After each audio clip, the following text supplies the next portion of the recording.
حق المزراب ناتواجه سب ناتقاتل سب مخع سساتو سق كمرز خلو اتم بصوات أبوتاتنا اتم علو نايلنا نمكحلو مع أبوتاتنا اتمكرانا كناوح مخانو اتمكرانا كبازح مخانو اتمكرانا كابزنا أصلا نابز عبي نابز خفة لا سفح خد مخانو إنا سخفتان حدرنا نيرنا سلام عم الله خرنا تعلم تركو تخطاتل تنايز مدب كما يكنيهم شمباركس لما عنت لما بحدا قداسي حد شرست مزيك ملخو انتهاي نسو بزاعت عبوتاتنا أو هاجرنا هاجر تقراي زركو نزي تفادير زلو كونتات صبغا يكونن كل التأحوات كتداميو كتقاتلو صبغا يكونن إلنا كنت تعرقو مينا ካብ ዝተፈላለያ ሃገረ ስብከት ድማ ተወጻጽኦም ኣለዉ ንሰላም ክዝምሩ ንሰላም ክሰብክዮም ኢሎምና ኣለዉ ንእሽተን መግለጺ ተብዚኣ ጽሒፎምልና ኣለዉ ንዓ ኣንቢበያ ክምለስ ሓቢርና ነዳምጻ ኩራት ቤተሰበይ ኣብ መንጎ ክልተ ደቅና ዝካየድ ምጥፍፋ ጠጠው ክብል ይግባእ ክብል ሲኖዶስ ኦርቶዶክስ ተዋህዶ ቤተ ክርስቲያን ትግራይ ኣፍሊጡ ሲኖዶስ መንበረ ሰላማ ኦርቶዶክስ ተዋህዶ ቤተ ክርስቲያን ትግራይ ድሕሪ ህጹጽ ጉባኤ መክያዱ ንጋዜጠኛታት ኣብ ዝሃቦ መግለጺ ኣብ መንጎ ኣሕዋት ዝካየድ ዘሎ ምቅታል ጠጠው ክብል ከም ዝግባእ እቲ ሲኖዶስ እዚ ንምግባር ከም ዝወሰነ ኣፍሊጡ ኣሎ ህዝብና ኣብ ዝኸፈ ኣጸጋሚ ወዲቁ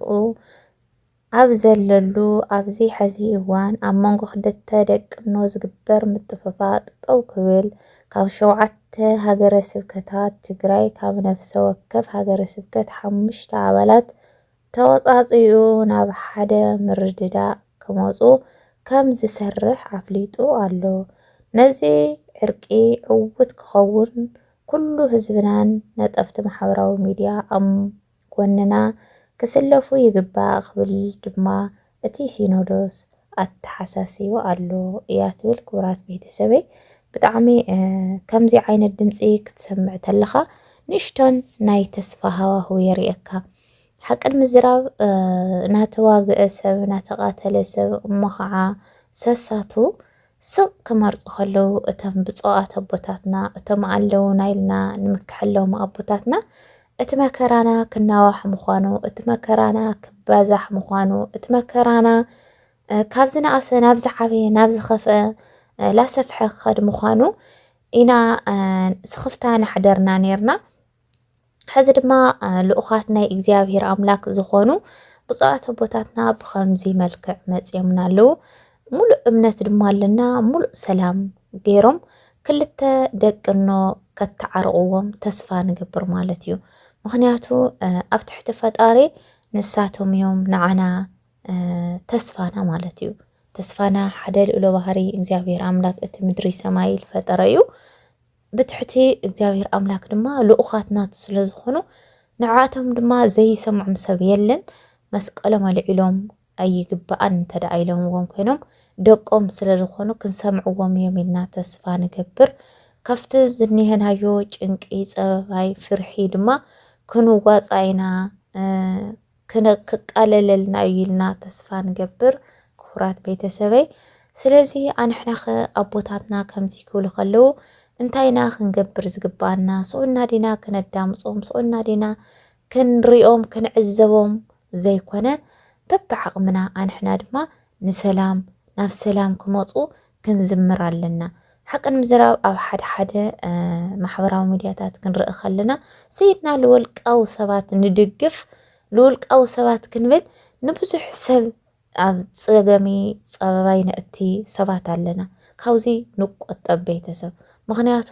መን እዩ ትዛዓቢ ውልቃዊ ሓላፍነት ዘለዎም ኣብ ሓላፍነት ዝተሰቀሉ ሰባት ዲና ክነተኩር ዝግበአና ብሓፈሻ ኣፍቱ ድኻ ሕብረተሰብና ኣፍቱ ተፀጊሙ ዘሎ ተጓሳቂሉ ዘሎ ሕብረተሰብና ኣፍቱ ኣብ ኬንዳ ዘሎ ሕብረተሰብና ኣፍቱ ጠሚዩ ርሂቡ ዘሎ ህፃን ዓብይ ዘይፈሊ ኣብ ሰብና ኢና ክነተኩር ዝግበአና ኩራት ቤተሰብ ኣነ ክኢለ ክመክር ዘይኮነ ኣብ ሓደ ሰባት ዝሪኦ ኣለኹ እዚ ናይ መንጆሪኖ እዚ ናይ መንደኾን ናበልኻ ህዝብን ህዝቢ ኣብ ክልተ ክፈላለ ምዕዳም እዚ ጌጋ እዩ ብዓይኒ እግዚኣብሔር እውን ፍንፉን እዩ ማለት ሰብ ልሰብ ክተተዓረቕ ተተራኺብካ እግዚኣብሔር ኣምላክ ኣብ ዝነበረካ ጭንቂ ፀበባይ ፅልኢ መፂኡ ከተዓርቐካ ይፍትን እዩ ምፅላእ ግን እንታይ ትርጉም ኣለዎ ወላ ሓደ ትርጉም የብሉን ካብ ምፅላእ ዝርከብ ፍረ የለን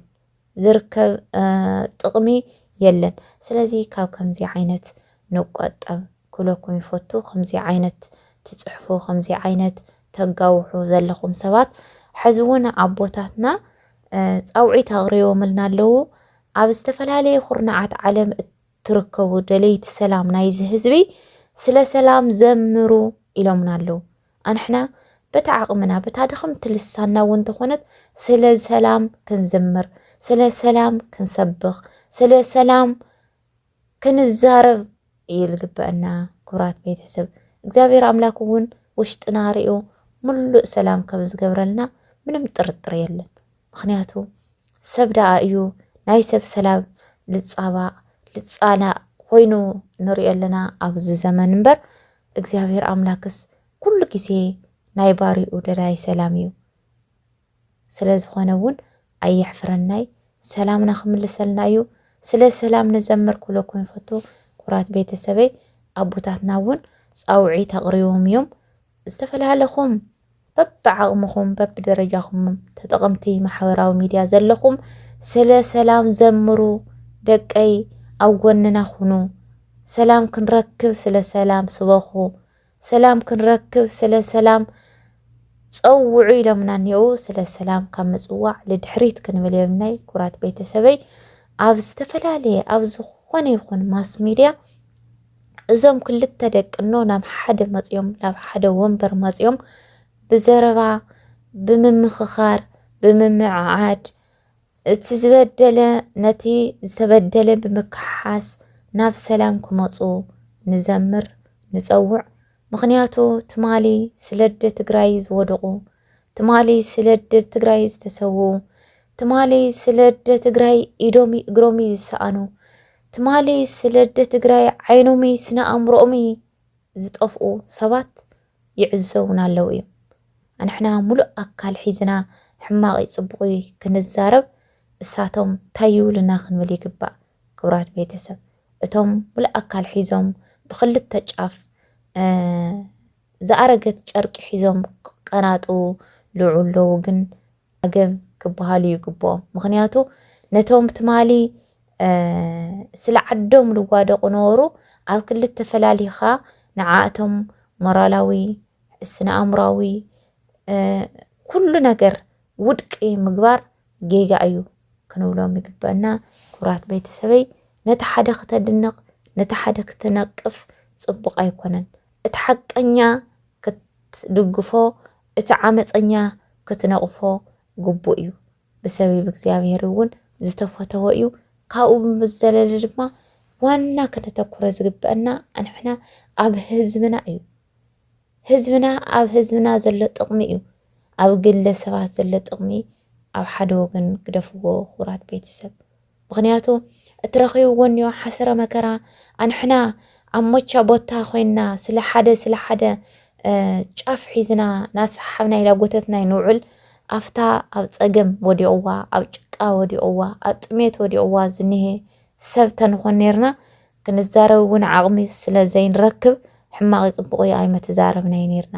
እኳ ደኣስ ናብ እግዚኣብሔር ኣምላክና ክንቀርብ ነርና ምክንያቱ ሰባት ድኹማት ስለ ዝኾንና እግዚኣብሔር ኣምላክ ቀሪብና ኢና ንልምኖ ኣብ ዝፀገመና ኣብ ዝመቸየና ግን በብዓልና ንፈትሽ ኣብ ምንታይ ከም ንውዕል ማለት እዩ ስለዚ ክቡራት ቤተሰበይ ስለ ህዝብና ንርአ ስለ ጸሎትና ኩሉ ግዜ ስለ ሰላም ይኹን ሰላም ከምፅልና እዮም እዞም ክቡራት ኣቦታትና ካብ እግዚኣብሔር ኣምላክና ስዋኤ ኣትዮም ጸሎት ጸልዮም ጸሎት ዝጸለየ ብንጹህ ልቡ ዋላ ግዜ ተደንጎየ መልሲ ከም ዘይቐርግን ሙሉእ እምነት ኣለኒ ስለዚ ኣብ ትሕቲ ፈጣሪ ሙሉእ እምነትና ኣብዞም ኣቦታትና እዩ ካብ ሓደ ይኹን ካብ ሓደ እንተተሰዊኡ ኣዲ ትግራይ እያ ትማኸንላ ካብ ሓደ ይኹን ካብ ሓደ ተቆሲሉ ኣደ ትግራይ ውላዳ ትቆስላ ሕማቕ ነገር ተረኺቡ ኣደ ትግራይ ትሓዝንላ ኩራት ቤተሰበይ ብጣዕሚ ኢለ ሕዝን በተለይ ንሃዝስ እቲ ቅድምስ በላዓተ መፂካ ልትበላዓል መፀካ ግድን ኢኻ ክትወቕዖ ወይ ከዓ ክትቀትሎ እዚኣቶምስ ካብ በላዓለ ድሓኑ ክልተ ጀጋኑ ካብ በላዓለ ድሓኑ ህዚ ክቃተሉ ከለዉ ሓቂ ንምዝራብ ደም ለንብዕ እዩ ካብዚ ይምሓረና ኩራት ቤተሰበይ ተኽኢልና በቲ ድኸም አንደበትና ንጸሊ ተስኢልና ድማ ንሰላም ንዘምር ክብለኩም ይፈቱ